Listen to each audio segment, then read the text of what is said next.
Udah selesai. Sebelum kita mulai, kita ice breaking terlebih dahulu? Boleh. Oke, jadi saya jelaskan dulu ice breakingnya itu adalah namanya itu hitam dan hijau.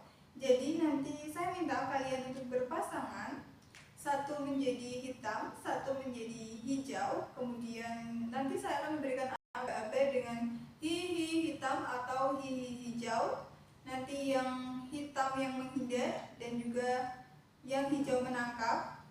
Nanti yang gantian seperti itu. Oke. Ya. Sekarang bisa berpasangan. Oke, kalian sudah menemukan pasangan dan saya belum ya? Iya. Oke. Sudah siap kan? Siap. Saya kasih baba hihi hijau. Hihi hijau. Hihi hitam. Hihi hijau.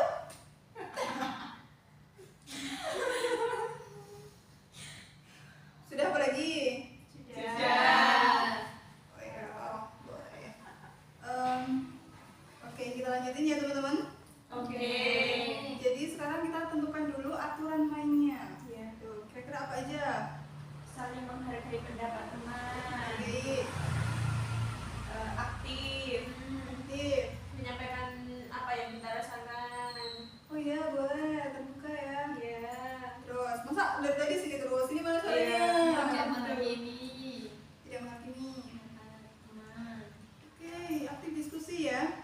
Oke. Tidak Menyebeli. menyela. Iya. Tidak Menyela menyela. pembicaraan.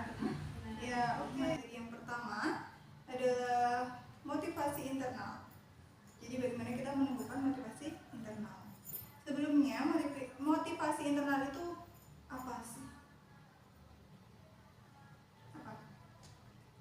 Motivasi dalam diri sendiri. Oke, jadi motivasi internal itu adalah dorongan yang berasal dari dalam diri sendiri. Kemudian ada juga motivasi eksternal. Nah, apa kalau menurut kalian motivasi eksternal itu? Dari luar diri kita sendiri. Motivasi yang dipengaruhi oleh orang lain. Ya, orang lain. Luar angkasa tadi. Iya. Dari luar angkasa ya. Iya. Oke, jadi perbedaan antara motivasi internal dan juga eksternal ini, kalau internal dari dalam diri, kalau eksternal dari Luar. Kemudian ada beberapa bentuk dan cara untuk menumbuhkan motivasi dalam kegiatan belajar. Yang pertama itu ada yang strategi internal,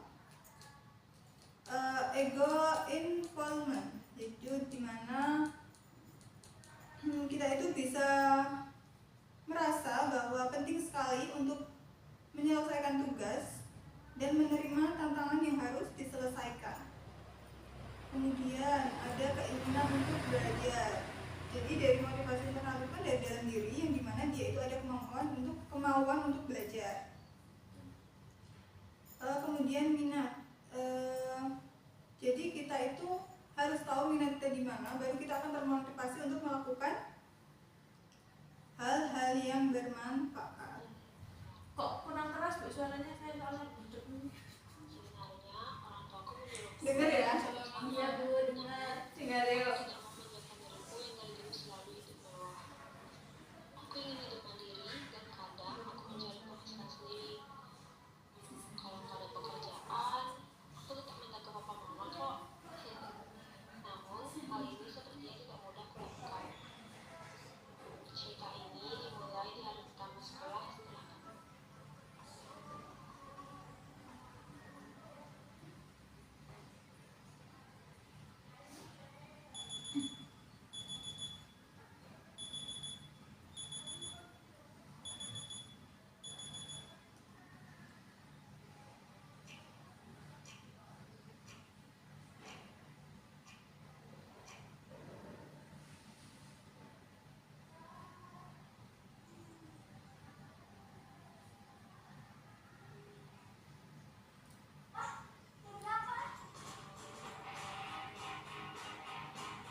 Lanjut ya.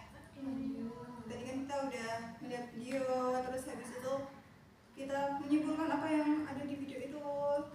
Sekarang kita masuk ke materinya. Oke, kemudian ada tadi kan di video itu tentang manajemen waktu juga ya. Iya. Oke, kalau dari kalian nih, manajemen waktu itu apa?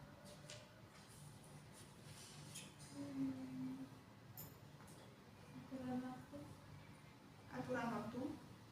merencanakan Boleh. Merencanakan.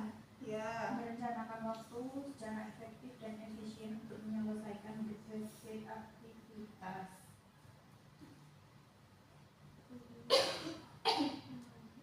Oke, baik. Jadi manajemen waktu itu seperti yang sudah kalian sebutkan tadi, proses seseorang merencanakan, mengatur, menggunakan waktu secara efektif dan efisien untuk menyelesaikan aktivitas dan tugas. Dalam konteks belajar, manajemen waktu berarti mengatur waktu untuk belajar, istirahat, dan aktivitas lain agar semua tanggung jawab itu terpenuhi tanpa terburu-buru. Oke, manfaat dari manajemen waktu apa? Coba dari Firda. Waktu luang jadi lebih banyak. Oke, waktu luang lebih banyak karena udah diatur Iya, ya. udah Oke. diatur. Terus Serli apa? Kegiatan sehari-hari bisa teratur, tidak terburu-buru, tidak tergesa-gesa dalam melakukan suatu hal apapun. Oke, semua tepat waktu ya. Sarah? Manfaatnya mungkin bisa lebih disiplin dalam mengatur waktu, jadi bisa mengatur waktu yang lebih penting dulu untuk diselesaikan. Tuh. Lanjut, Yel. Manfaatnya itu tugas jadi bisa terselesaikan dengan tepat waktu. Kemudian juga bisa melatih kedisiplinan kita. Oke, jadi yang kalian sebutin tadi udah benar ya. Cuma saya mau menambahkan sedikit, yaitu manfaat manajemen waktu itu nantinya kita akan lebih produktif dan efisien. Jadi menyelesaikan tugas yang lebih banyak dalam waktu yang sudah ditentukan itu akan jauh lebih produktif kan. Kemudian nilai akademik mungkin bisa meningkat karena kita sudah mengatur waktu nih. Jam segini kita belajar, jam segini kita ngapain gitu. Kemudian pernah nggak kalian itu mengatur apa ya, skala prioritas untuk manajemen waktu kalian? Maksudnya pernah. Jadi kita menyusun prioritas untuk nantinya kita jadikan jadwal untuk manajemen waktu kita. Oke, pernah. Jadi berarti kalian tahu atau belum tentang penetapan dari prioritas apa aja gitu? Prioritas menyusun tugas yang paling penting, Iya. jadinya mepet, mungkin kemudian yang itu Yang lebih slow. Iya. Prioritas itu bisa berdasarkan urutan kepentingan pekerjaan yang sudah disebutkan di email. Nah, kemudian ada juga penjadwalan di mana terdapat 3 metode penjadwalan yang nantinya bisa bantu kita untuk manajemen waktu seperti perencanaan, prioritas tadi, dan juga kecepatan. Ya kan, karena kita manajemen waktu, jadi kita harus tahu seberapa cepat kita mengerjakan tugas-tugas yang sudah kita jadwalkan. Jadi saya ada beberapa tips untuk dapat memperbaiki pelaksanaan tugas, yaitu yang pertama adalah pecahkan tugas besar menjadi beberapa tugas kecil dan cantumkan waktu di setiap pecahan tugas kecil tersebut. Paham? Paham. Yang kedua, kerjakan tugas pada satu waktu dan kerjakan tugas sampai selesai. Itu bisa juga. Yang ketiga, berikan penghargaan sama diri kalian sendiri gitu. Karena itu bisa jadi motivasi kita untuk dapat menyelesaikan tugas. Oke, Oke. siapa yang benar?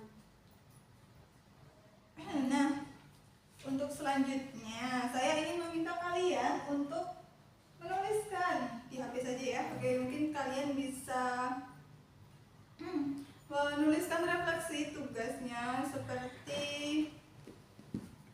kebiasaan buruk apa yang masih sering kalian lakukan. Coba dituliskan. Baik.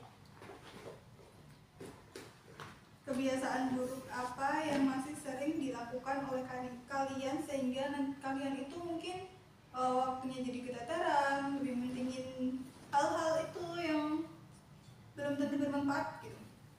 Oke. Sudah? Sudah. Selanjutnya, coba kalian buat jadwal belajar dalam 3 hari ke depan. Jadi dari hari ini sampai 3 hari ke depan itu kalian akan melakukan apa saja? Sudah ke depan. Ya, 3 hari ke depan. Jangan ke belakang, masa lalu, masa lampau. Oke. Siap. Siap. Sudah? Sudah.